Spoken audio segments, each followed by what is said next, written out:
Good day everyone, I am Charles William Christian and today I am going to discuss about present and past tense. So first let's talk about present tense.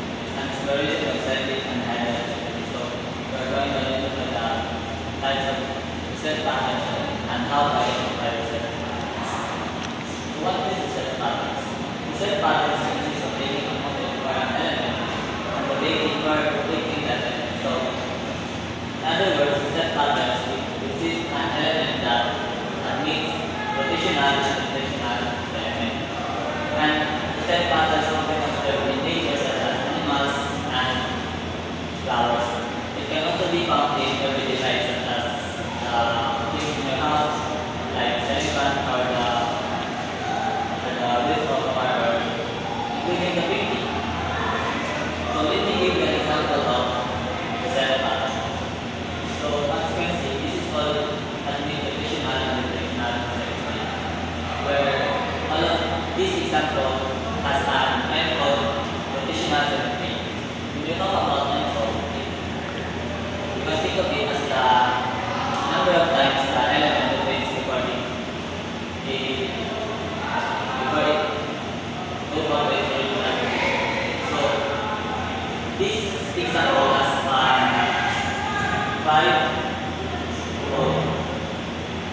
5-fold rotational symmetry, and this one has a 6-fold rotational symmetry.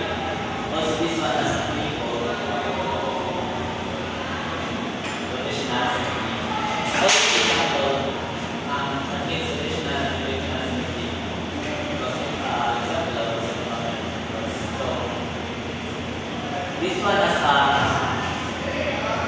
72-degree rotational.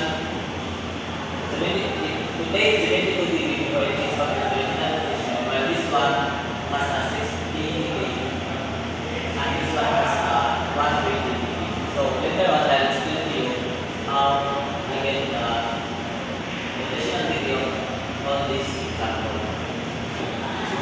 So present patterns are two types of patterns, which is the cyclic and hybrid. Where the cyclic patterns only admit rotational symmetry, whereas the hybrid patterns will admit both rotational and rotational symmetries.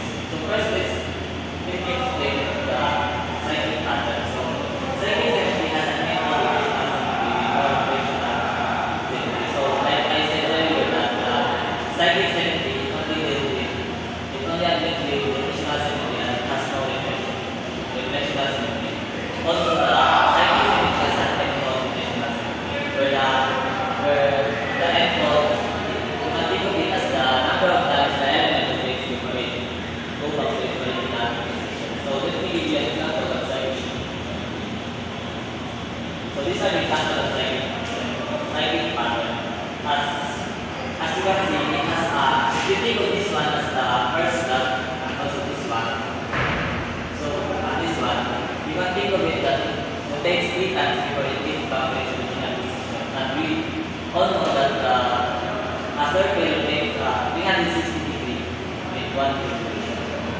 And to get the rotational degree of this pattern, we divide the 360 degree by n, which n is the, like I said earlier, is the number of times the pattern rotates before it gets back to its original position.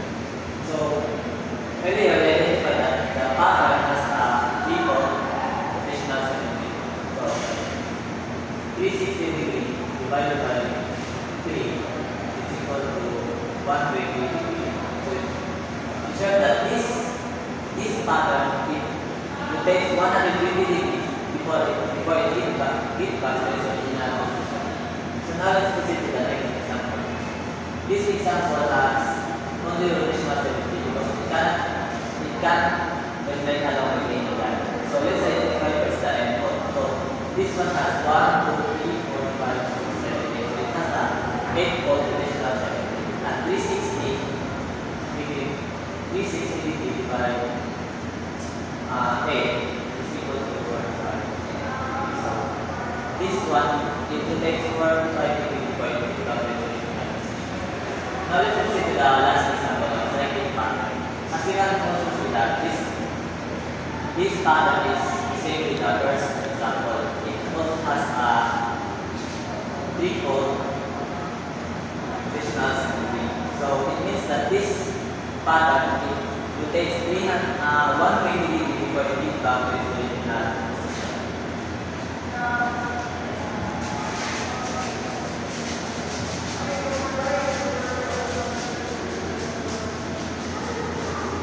So now let's look at the dihedral symmetry. Dihedral symmetry includes both rotational and rotational symmetries. So the dihedral symmetry admits both rotational and rotational symmetries, but also the dihedral symmetry has an threefold rotational symmetry along with mirror lines passing through the center of that pattern. So how do we identify if it is dihedral symmetry? So let me give you an example. So as you can see in the first example, if you take on this, so we first identify the endpoint of this pattern. So this pattern has a 1, 2, 3, so it has a threefold rotational symmetry. And this symmetry has a rotational symmetry because if you look at this pattern here, it can reflect along with this line.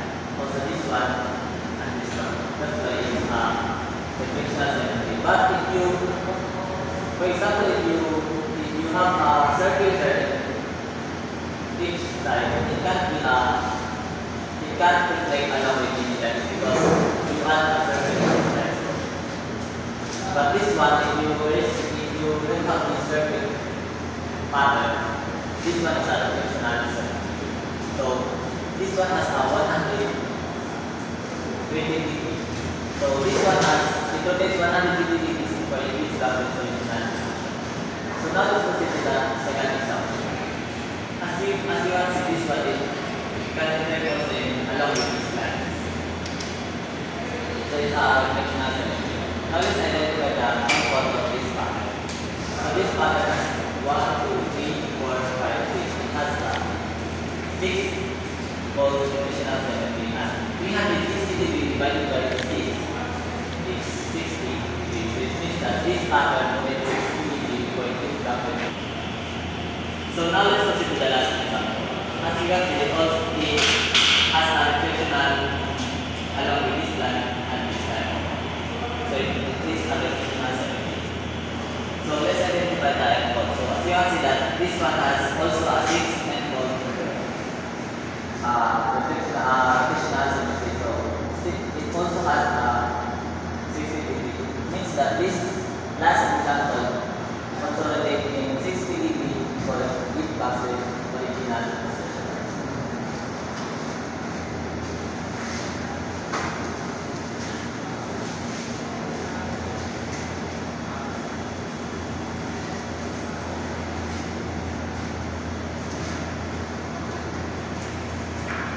So the same patterns in linear. So like I said earlier that the set pattern can be also observed in nature, such as for example in flowers, that this one, the sunflower, this one has a rotational symmetry, and the snowflake has a rotational symmetry also. Also the Jaguar spots has also a rotational symmetry. Set patterns in architecture. So if you search online the architecture of the past, you can observe that all of the design has a set pattern because it all admits rotational symmetry. So now we're done with the set patterns. Now let's proceed to the base pattern. So now let's proceed to the base pattern. Exploring the seven patterns of base pattern. So what is base pattern? Base patterns is an infinite stick with a repeating pattern is called a base pattern, or sometimes a border pattern or an infinite stick pattern. So in short, base pattern is a pattern with a repeating of the element. For example, if you have a pattern of triangle like this, it will repeat again. So that is a base pattern. So let me give you an example of this pattern.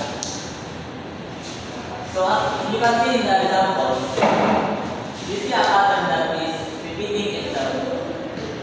Also this one, it's just repeating itself, and that is a phase pattern. Phase groups are symmetry groups of phase patterns. They have one direction for a translational symmetry. Using the International Unit of Crystallography, known as the IUCD notation, the names of symmetry groups are listed. So these names all begin with P, followed by G characters. So all the symmetry names which are all begin with the letter P, and then they are followed by G characters, which is the first character is the letter M. And letter M, if there is a vertical reflection, and if there is not, you can write one. The second is also M, if there is a horizontal reflection, and A, if there is a glide reflection, and otherwise if there is not horizontal reflection and glide reflection, you can write one. The third is 2, if there is a 180 degree rotation, and if there is not, you can write 1. There are 7 types of phase patterns based on their symmetry name. So the first one is the P11 or its nickname it only admits traditional symmetry, which means that the pattern will just repeat itself in the same along with a horizontal line. So as you can see in the example, it is just repeating itself. Also this one, the architecture pattern is just repeating itself again and again. And it has no horizontal or vertical line and glide reflection. And it only has a translational symmetry. That's why it has a name of P111. So the second one is the P1A1. The P1A1 or the step patterns allow translation and glide reflection. So it has the name of P1A1 because it just has a glide reflection and translation. As you can see, the patterns just repeat itself and then it glide on the other side without reflection. That is step patterns. As you can also see in the next example, the patterns just repeat themselves but it glide again. So the next one is the PN11. The PN11 or the standard pattern, it just includes a vertical section where the pattern facing upward and it just repeats itself, just like the feet. When you look at this one, it just repeats itself. And also this example. The next one is the P11 or the spinning degree rotation. As you can see that the pattern it only repeats itself until it reaches the end, and then it will take 180 degree rotation, and then it just repeats itself. As you can see in that example. So next is the phase pattern, which is the PN82. It combines translation, vertical reflection, glide reflection, and 180 degree rotation. As you can see that the pattern is just reflecting itself and then glide again with a 180 degree rotation. The next one is the P181, which is the jump. It has a translational and horizontal reflection. This one has it jumps in the next step and then it reflects horizontally, just like this one also. So the last one is the PNM2. The PNM2 is the spinning jump. It combines all the symmetry, translation, vertical and horizontal reflection. Also 180 rotation and glide reflection. As you can see that the pattern is to repeat itself and it has all the vertical, it has all the reflection, the vertical, the glide and the horizontal reflection. And also it takes 180 degree rotation. So that's all the example of types of phase pattern. So if you still don't understand, you can visit the link step by step.